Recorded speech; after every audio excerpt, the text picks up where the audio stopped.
With the impending release of Total War Warhammer, it seems a lot of Total War YouTubers have been creating videos to help people understand the backstory of the game world. Well, I don't want to miss the bandwagon, and I definitely know a lot about those fantasies, so let's cut the crud and dodge all those massive winding lore explanations. Let old Uncle saw a warring hammer thing that one time Devon tell you everything there is to know about those war hamsters. So Battlehammer takes place in the olden days of yore, only it's a bit different to the real olden days, because in these olden days the Scandinavian countries made even less of an effort not to look like a massive dong. It was also back before Britain had been fertilised by the power of tea, so we're just sitting out in the corner trying to convince people we aren't a projectile splat from the aforementioned Nordic knob. But War Hatchet isn't about the lands, it's about the things, and instead of going on and on about each thing for ages, I'll just tell you all you need to know about each one right up front, because I'm a real mensch. First, you've got the Holy Stolen Empire, this big thing that isn't medieval Germany, and doesn't speak German no matter how hard you look. It's in the middle, and it's full of an exotic fantasy creature called humans, a race that some say is loosely based on modern-day animals such as the chimpanzee and the blobfish. These Empyreans probably invented the famous Scuffle Slammer after which the series was named. Ich liebe Sigma. And to the left of not Germany is not France, which is convenient to remember because it's just not like real life. Not like this. Not France is also humans, only they say that they're Britishonian to further confuse potential allegations of plagiarism. In the Hammer-Stammer lore, the Britishonian people are famous for their castles and knights, although any accusations that these are just lifted from real-life medieval history would be wholly unsound. Rumour has it that CA will add Francetown to the game for free since they accidentally made the faction already while developing Medieval 2 Total War. A kingdom built on ideals has risen into a mighty empire. Britonia. This is now the shining light of a once splintered, Not Europe. illuminating the world with her ideas and ruling with her greatest hero. And the power of originality.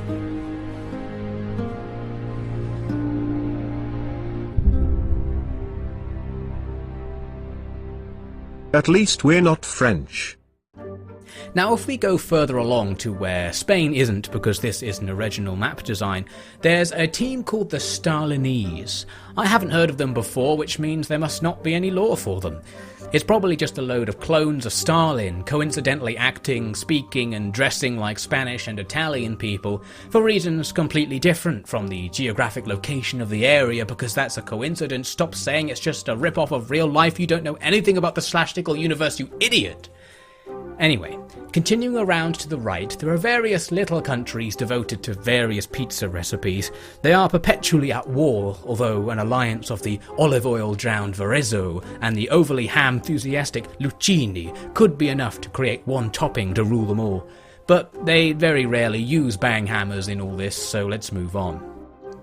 There's a strip of land that acts as the border between humans and non-humans.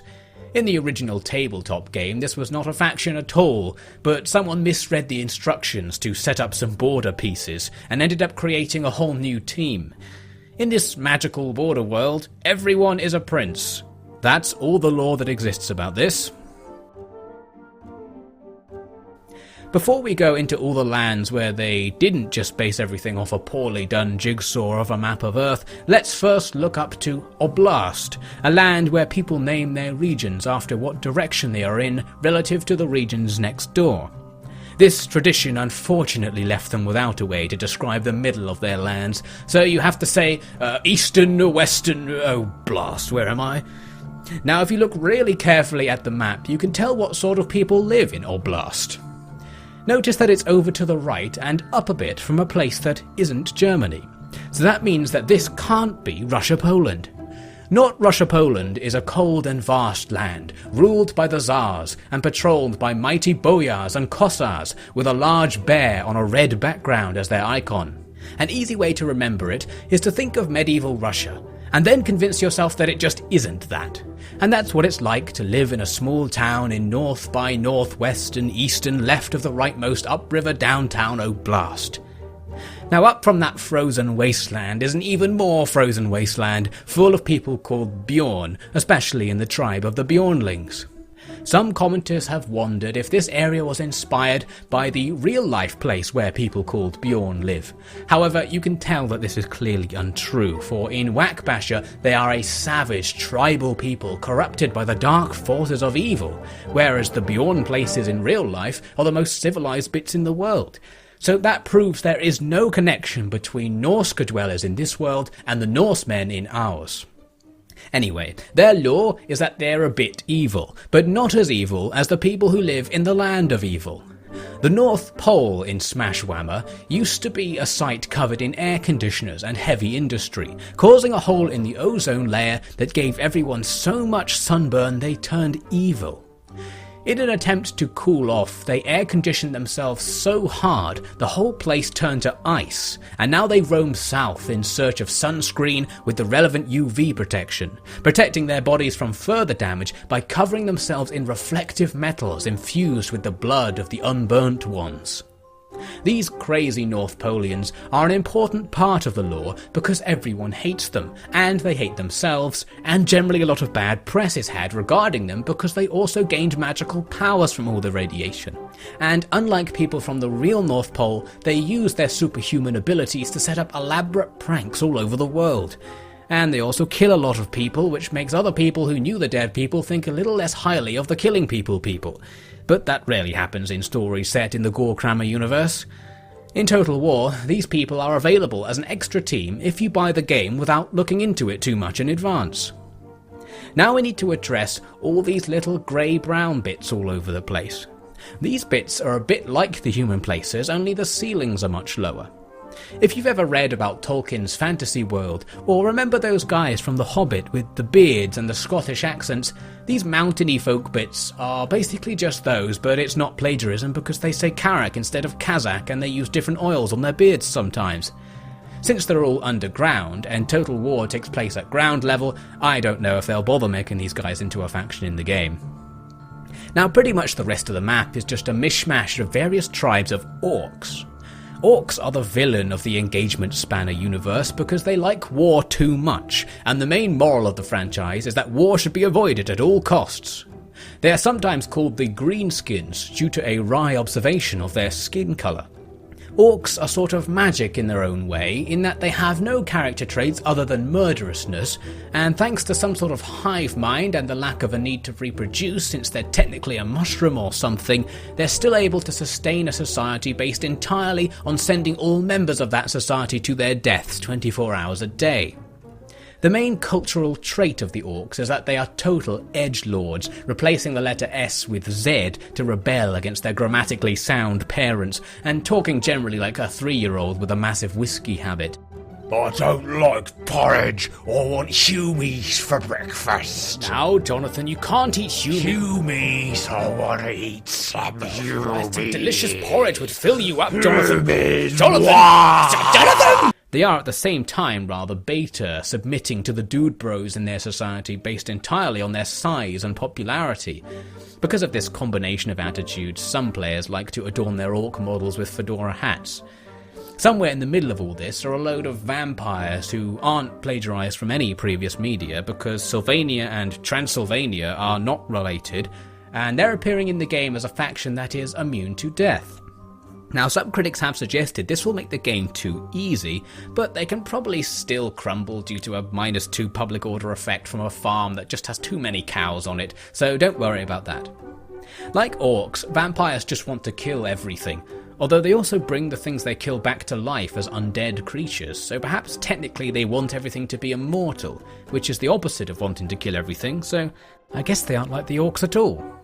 Well, whatever they are, they command fierce and original fantasy creatures like bats, skeletons, and zombies. Creatures that have never before been included in a video game, so they will probably be the most creative team in the game.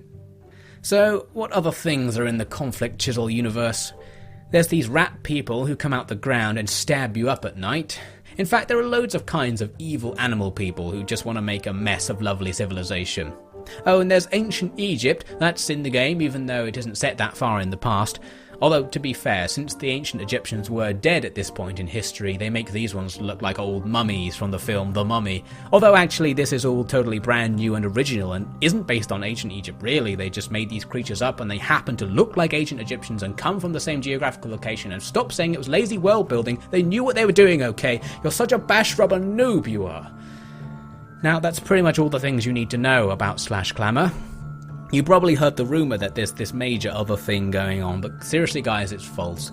People say there's this race of nigh-on immortal human-type things with pointy ears who are wise and mighty and travel around the world telling everyone how stupid they are in comparison to them, and are deeply involved in the world's history and could use magic sometimes, and mostly live in some kind of enchanted land off to the west of the main continent, although some of them live in a little offshoot group that lives in a big enchanted forest somewhere in the middle of the main bit. I know that all sounds like it's true, but seriously, that's literally the elves from Lord of the Rings you're describing. Why do you think that's part of Panfanner?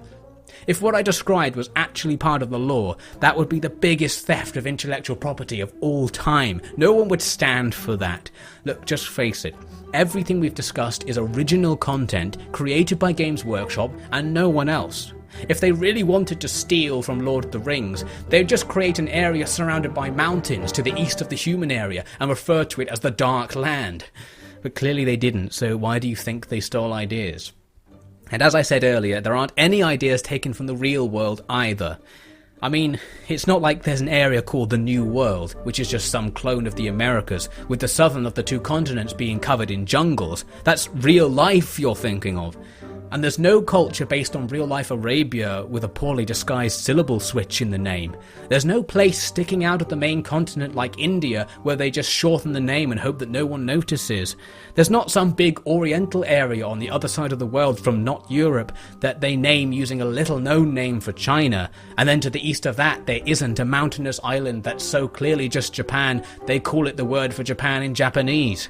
All that would only be true if they really couldn't be bothered to design an original fantasy world. So since you can't prove that any of that is true, you just have to admit that Games Workshop put the hours in, they got creative, and they managed to create this magical world with interesting and unique cultures. Why don't you just accept that? Anyway, I think by now you probably know about all the things in the Damn Daniel universe, and will be well prepared to understand the new game set in this wonderful world. If you have any more questions about the lore, I wouldn't bother asking them, as it's probably easier to look up the answers in an atlas or history encyclopedia. Or of course check out the great book that explains loads of the things in the Cornflapper universe, The Silmarillion by J.R.R. Rowling. So thanks for watching guys, and subscribe to see more Mario Kart lore videos coming very soon.